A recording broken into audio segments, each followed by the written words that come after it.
नमस्कार। आज के वीडियो लेक्चरर का टॉपिक है जॉन लॉक।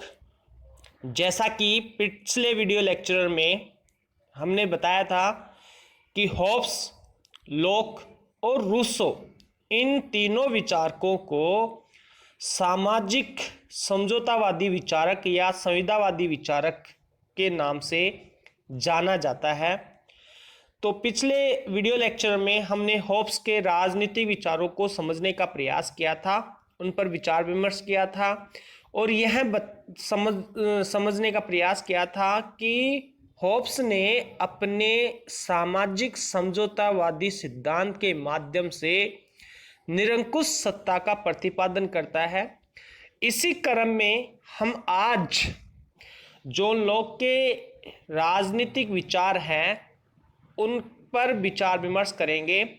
तो जॉन लॉक के राजनीतिक विचारों को समझने से पहले संक्षेप में जॉन लॉक के जीवन परिचय के बारे में और जॉन लॉक ने जो रचनाएं रचित की हैं उनके बारे में और जॉन लॉक ने जो अपने अध्ययन में जो अध्ययन की जो पद्धति अपनाई है अपने विचारों में, उन सब के बारे में वर्णन करते हैं, उनका विश्लेषण करते हैं। तो सबसे पहले हम देखते हैं जॉन लॉक का जीवन परिचय। जॉन लॉक का जन्म सन 1632 ईस्वी में सामरसेट शायर के रिगटन नामक स्थान में हुआ, यानी इनका जन्म इंग्लैंड में हुआ। और उसके पिता यानी जॉन लॉक के पिता एक नामी वकील थे और जब जॉन लॉक की उम्र 12 वर्ष की थी तभी इंग्लैंड में गृह युद्ध शुरू हो गया था। इस प्रकार उनके पिता ने 1642 ईस्वी में पार्लियामेंट की ओर से लड़ने वाली सेना में भर्ती हो गए और स्वयंसेवकों की एक कंपनी के कप्तान बने। इस प्रकार सन 1666 में एक ऐसी घटना घटित हुई जिसने लॉक के भविष्य को नया मोड़ दिया। उस समय जो एक सुप्रसिद्ध राजनीतिक और हिग दल के संस्थापक लॉर्ड एस्ली, जो बाद में अर्ल ऑफ सेफ्ट्सबरी के नाम से पुकारे गए, अपने इलाज के लिए डॉक्टर टॉमस के पास ऑक्सफोर्ड आए थे और डॉक्टर टॉमस द्वारा लॉक का परिचय एस्ली से हुआ और वो जॉन लॉक से इतने प्रभावित हुए कि उन्होंने लॉक को लंदन आकर उसे उनका निजी डॉक्टर बनने को कहा। इस प्रकार जॉन लॉक ने सन 1667 ईस्वी में लॉर्ड एस्ली के निजी डॉक्टर और निजी सचिव के रूप में कार्य प्रारंभ कर दिया और आगामी 15 वर्षों तक वह इस पद पर कार्यरत रहे। इस प्रकार सन 1704 में 72 वर्ष की अवस्था में जॉन लॉक का निधन हो गया। ये उनका संक्षेप में जीवन परिचय है। अब हम देखते हैं जॉन लॉक की प्रमुख रचनाएं। जॉन लॉक की गणना इंग्लैंड के महान लेखकों में होती है और उन्होंने राजनीति शास्त्र, अर्थशास्त्र, धर्मशास्त्र, शिक्षा दर्शन, विज्ञान आदि विभिन्न विषयों पर लगभग 30 से भी ज़्यादा ग्रंथों की रचना की है और जो राजनीति विज्ञान से संबंधित महत्वपूर्ण रचनाएं हैं वो इस प्रकार हैं। उनकी जो पहली रचना है वो ये है ऐसे कंसर्निंग ऑफ ह्यूमन अंडरस्टैंडिंग। ऐसे कंसर्निंग ह्यूमन अंडरस्टैंडिंग, ये जो रचना थी उन्होंने 1690 ईस्वी में लिखी थी।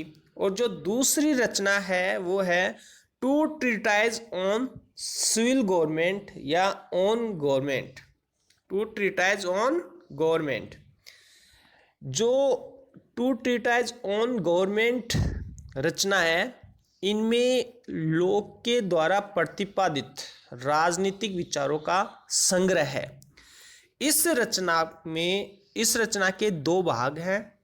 जो पहला निबंध है उसमें राजा के देवी अधिकारों के सिद्धांतों का जोरदार खंडन किया गया है, जबकि जो दूसरा निबंध है यानी उसमें जो होब्स की लेवियाथन पुस्तक है उसके द्वारा प्रतिपादित जो संप्रभुता का निरंकुशतावादी सिद्धांत था उसका भी उसने यानी जॉन लॉक ने अपनी पुस्तक में खंडन किया है। तो कहने का मतलब ये है कि two treatise on civil government जो जॉन लॉक की प्रमुख पुस्तक है राजनीतिक विचारों से संबंधित, उसमें दो भाग हैं या उसके दो निबंध है। उसमें पहला जो निबंध है उसमें तो राजा के देवी अधिकारों के सिद्धांतों का खंडन किया, और दूसरा जो भाग है उसका उसमें लेवियाथन में जो होब्स ने निरंकुश सत्ता का प्रतिपादन किया है उसका भी जॉन लॉक के द्वारा खंडन किया गया है।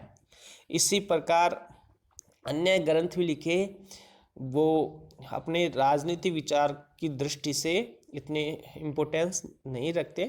तो अब हम आगे जो देखते हैं वो है जॉन लॉक की अध्ययन पद्धति।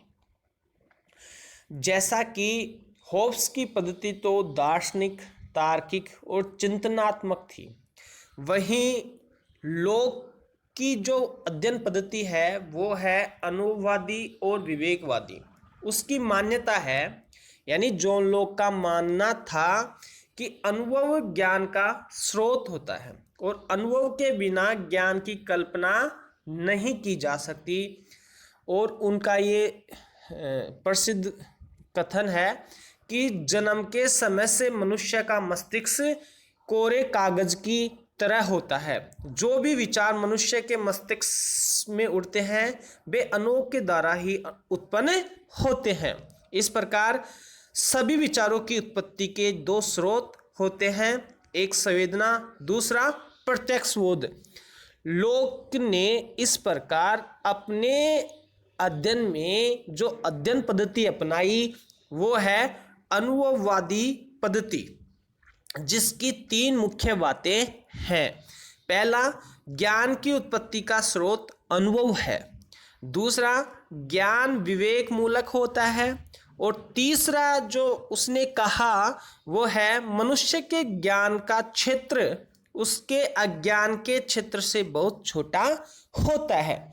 इस प्रकार जॉन लॉक का जो चिंतन है वो उसकी अनुभववादी जो पद्धति है एम्पिरिकल मेथड उस पर आधारित है। तो जॉन लॉक ने अनुभववादी और विवेकवादी पद्धति अपनाई है। इस प्रकार इनका जो अध्ययन की पद्धतियां हैं इनके बारे में विचार विमर्श करने के बाद में हम देखते हैं जॉन लॉक के द्वारा प्रतिपादित सामाजिक समझौतावादी सिद्धांत। हम इस सामाजिक समझौते के अंतर्गत यानी जॉन लॉक द्वारा प्रतिपादित सामाजिक समझौते के अंतर्गत निम्न बिंदुओं का अध्ययन करेंगे, उन पर विचार विमर्श करेंगे। सबसे पहले हम देखेंगे कि जॉन लॉक ने जो मानव स्वभाव के बारे में जो विचार प्रस्तुत किए हैं उन पर विचार विमर्श करेंगे।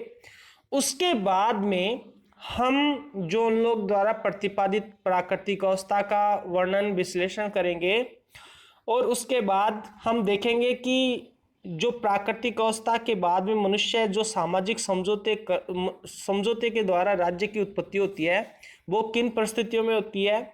और फिर यह भी जानने का प्रयास करेंगे कि लॉक के द्वारा जो सामाजिक समझौतावादी सिद्धांत अपनाया है उसकी प्रमुख विशेषताएं क्या क्या हैं।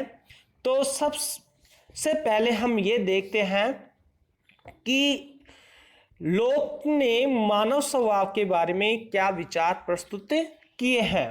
तो होब्स ने मनुष्य के बारे में नकारात्मक विचार प्रस्तुत किए थे और वह यानी होब्स मनुष्य को केवल पार्श्विक प्रवृत्तियों से संपन्न प्राणी मानता है, लेकिन लॉक ने उसके विपरीत मनुष्य के मानवीय गुणों पर बल दिया है, यानी मानवीय गुणों पर जोर देता है और लोक मानता है कि मनुष्य एक विवेकशील प्राणी होता है और वह अपने विवेक से एक नैतिक व्यवस्था की सत्ता को स्वीकार करता है और